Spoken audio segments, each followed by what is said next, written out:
Welcome to Between the Lines. I'm so glad you're here. You know, we love to explore all these different ways of thinking. Today, we're going to be talking about Big Magic, Creative Living Beyond Fear. Big Magic by Elizabeth Gilbert.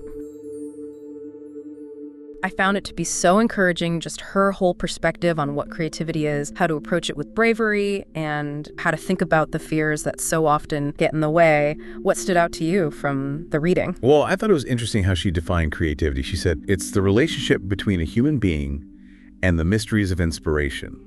Right, and that makes it sound like a lot less intimidating, than some huge concept, right? She's just talking about a relationship. Yeah. Okay, let's start with the first story in the book. It's about the poet Jack Gilbert. This is no relation to Elizabeth Gilbert. He achieved some recognition, some awards, had readers, and then basically decided to just step out of the limelight to focus on his poetry. Yeah. He lived in Greece for a while in a shepherd's hut. In a shepherd's hut. Yeah. And he did this to basically protect his art from the distractions of success and fame. Right. So what do you think she's trying to say with this choice that he made? Well, it's about courage, isn't it? I think most of us are so focused on, external validation, like getting likes on our posts, having people recognize us. And he was like, no, I just want to make my art. Right. And I think that speaks to what Gilbert was saying about how without that bravery, we can't really live up to our full potential or experience the world as fully. We're kind of holding ourselves back. Exactly. And she has this concept of creative living, which isn't necessarily about being, a professional artist, but about living a life that's driven by curiosity rather than fear. It made me think, like, how often I let fear dictate my choices, to sort of follow your own path, even if it means stepping away from what everyone else thinks is success. Like she says, without that courage, we never really know what we're capable of. And that leads into this whole idea of creative living. It's more about living with a sense of wonder and exploration. Mm-hmm. So even for someone who doesn't consider themselves creative, right, how can this apply to them? I think she's saying that everyone is creative in their own way. It's not about producing art. It's about how you approach the world. That's so true. Well, she had that great story about her mother. Oh, yeah. Who would make her do all these things she was afraid of. I love this story. Right. I mean, she was afraid of the ocean, so her mother made her go into the ocean. She's afraid of the snow, so her mother made her go into the snow. She was afraid to answer the phone, and her mother would be like, answer the phone. Answer the phone. I mean, it's kind of funny, but Gilbert talks about how it helped her so much. Oh, for sure. Because she was kind of, she called herself a pitiful pearl at one point. She was like, oh, woe is me. Right. Always feeling sorry for herself. And so her mom was like, stop feeling sorry for yourself. Go jump in the ocean. Which I think for a lot of us, fear can be so boring. It's the same message over and over again. Don't do this. Don't do it. It's scary. Don't try. Yeah. And so she suggests, instead of fighting it, just make space for it. Like, invite it along for the ride. Right. Have a cup of tea with your fear. Exactly. So where these ideas come from? Inspiration. Well, she says ideas are floating around all the time, like looking for collaborators. Yeah. I love that. Okay. So I'm an idea. I'm floating around and I'm like, hey, pick me. Pick me. Right?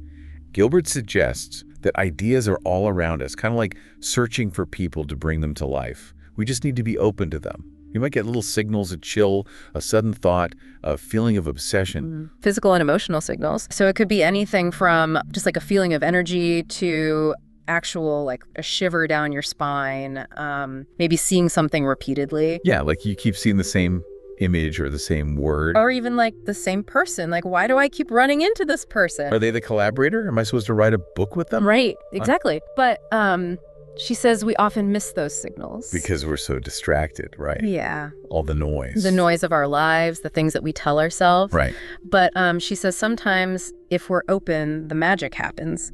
And that idea, she says, will work on us. Yeah, like even interrupting our sleep. Right. I mean, how many times has that happened to you? You wake up in the middle of the night and you have this brilliant idea. Yeah, you're like, I have to write that down. Exactly. And you scribble it on a napkin or something. What can we do to be more aware of those signals? I think it's about being more present, paying attention. Right. Because it's easy to miss those little nudges if you're not paying attention. And then when we are open to them, she says the idea really starts to work on us. Gilbert also talks about the contract we make with creativity. And she says the most common one is the suffering artist contract. The whole substance abuse, right, troubled relationships, never satisfied. Right. What do you think she's getting at there? Well, it's kind of a funny take on that old stereotype, Yeah. right? Yeah. But she's also saying, like, there's another way. We can choose a different contract, one where we collaborate with inspiration and enjoy the process. I love that. And then she tells the story that really illustrates this, where she had this idea for a novel. It was going to be set in Brazil, and she was so excited about it. And then her partner had some immigration issues, and she basically had to put everything on hold. Put everything on hold. So about a year later, she's like, okay, I'm ready to write this book. And the idea was gone. Gone. Completely disappeared from her mind. Wow. What does that teach us about how precious those initial sparks of inspiration can be? It's heartbreaking, isn't it? But it shows that we can't take those ideas for granted. We have to nurture them, work on them. Otherwise, they might just slip away. She talks about how she didn't beat herself up about it. She was like, well, the idea probably found someone else who was ready. Right. Somebody who was available. Yeah. And I thought that was so, it just shifted my perspective on those moments when you feel like, oh, I missed the boat. Yeah, like it's not necessarily our fault. Right. The timing wasn't right. The timing. And it all points to this idea that inspiration can strike multiple people, or maybe it's looking for the most receptive person. What do you make of that? It's almost like ideas have a life of their own, isn't it? Yeah, exactly. Like they're out there waiting to be discovered. And then there's this great quote from the poet Ruth Stone. She describes ideas coming at you like a train, and you have to catch them. Oh, I like that. It really captures that feeling of... Yeah, urgency, right. So you have to be ready. Yeah, so you have to be ready. You have to be paying attention. You have to be aware of those moments. Absolutely. Now, she makes this distinction between those moments of pure inspiration, the fairy dust moments, and then the hard work of creating. She's like, those moments of flow are great, but most of the time it's just about showing up and doing the work. Being disciplined. It's so true. Yeah. You can't just wait for inspiration to strike. You have to actually sit down and write the book. Yeah, or paint the painting or write the song. Exactly. So why is it important to recognize that less glamorous side of creativity? I think it's about managing expectations, right? Because we often see this romanticized version of creativity, but the reality is it's a lot of work. Yeah. So it's important to be prepared for that. And she talks about how, she had this experience where she dreamed an entire short story. Wow. And then woke up and wrote it down. And she's like, okay, that was a flow moment. She'd talk about those moments of flow, though, when it feels like you're being guided by something bigger than yourself. Right. She links it to this ancient Greek concept of eudaimonia. How do you understand that concept? I think it's that feeling of being in your element, completely absorbed in what you're doing, like time just disappears. But most of the time, it's not like that. Most of the time, you have to, just grind it out. You have to be willing to be uncomfortable. So true, right? I mean, we can try to analyze creativity. We can try to, break it down into steps, but there's always this element of mystery. Absolutely. Yeah. And I think it's about embracing that mystery. I think it's about creating a positive feedback loop. Okay. When you enjoy what you're doing, you're more likely to keep doing it. Mm-hmm. And the more you do it, the better you get. One thing I found interesting is how she talks about her family. They weren't artists. Oh, yeah, they weren't artists at all. Right. But she says her parents' kind of quiet self-assertion, like they believed in her ability to take care of herself, and that actually gave her the freedom to be a writer. Makes sense. And she says, creativity is a natural human impulse. It predates agriculture. Wow. It's like, before we were farming, we were making art. We were painting on cave walls. We were telling stories. We were making music. And she's like, we shouldn't make a big freaking deal out of it, as she says. I love that. Don't overthink it. Don't overthink it. And she says, if you're alive, you're a creative person.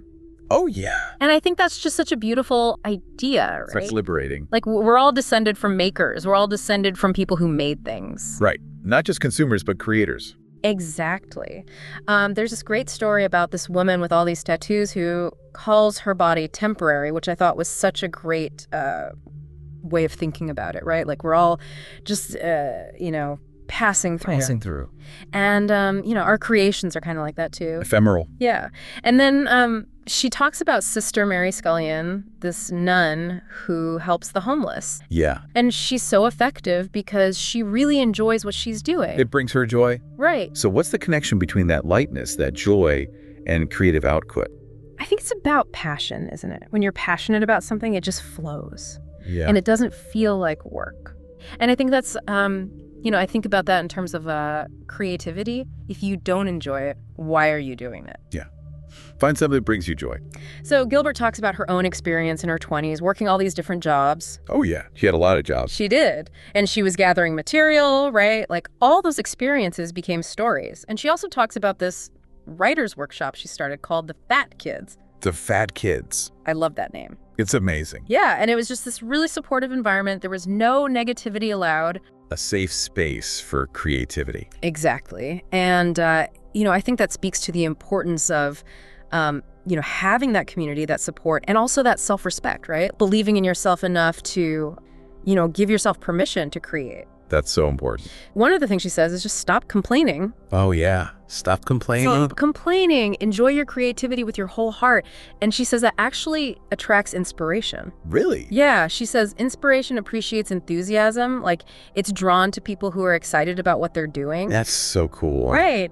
And she's like, don't worry about what it is you're making. Don't worry about the label. Don't worry about the label. Just make it. Just make it. And she talks about Eat, Pray, Love, how it got all these different reactions. Oh, yeah. People loved it or they hated it. Yeah. And she's like, that's okay. That's not my business. You know, Yeah. her job was just to write the book. To create the work. Right. And she's also, she's not afraid of critics. Yeah, she welcomes them. She does. She says it's like breathing in and breathing out.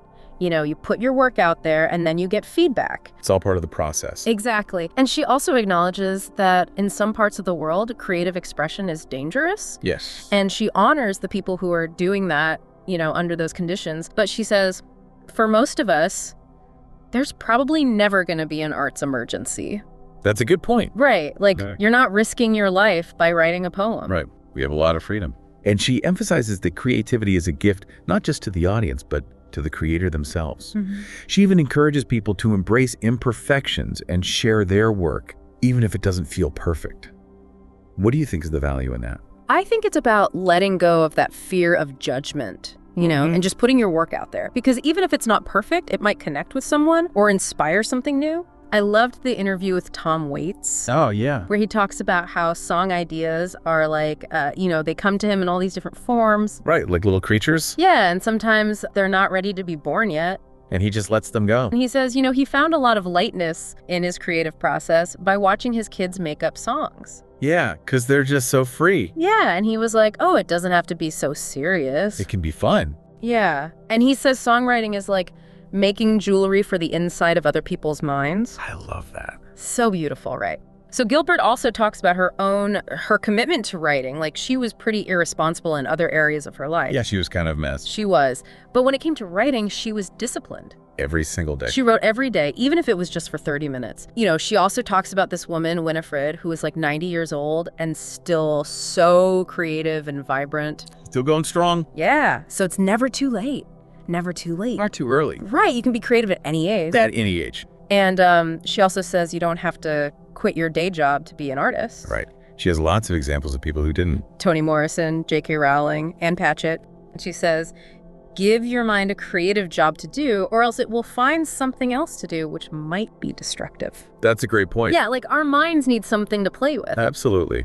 She says, don't worry about what other people think. Oh, yeah. She's like, most people are too busy worrying about their own lives. Too busy with their own dramas. Right. Her mother used to say, done is better than good, which is like, so true. So true. Right. We get so caught up in perfectionism. In trying to make it perfect. And then we never finish anything. Yeah, it never sees the light of day. Exactly. Now, she's also realistic. She says, look, not everybody's going to be a huge success. Right. The rules of creative living are different. Different rules. Yeah. The gatekeepers of our dreams are just people. They're just people. Yeah, and they have their own reactions. You never know what's going to resonate with them. You don't. So you just have to keep putting yourself out there. Okay, and then the final story is about her uncle and Richard Ford, the writer. Oh, yeah, I love that story. And her uncle's like, what advice do you have for this young writer who's feeling discouraged? And Richard Ford's like, quit. Just quit. Yeah.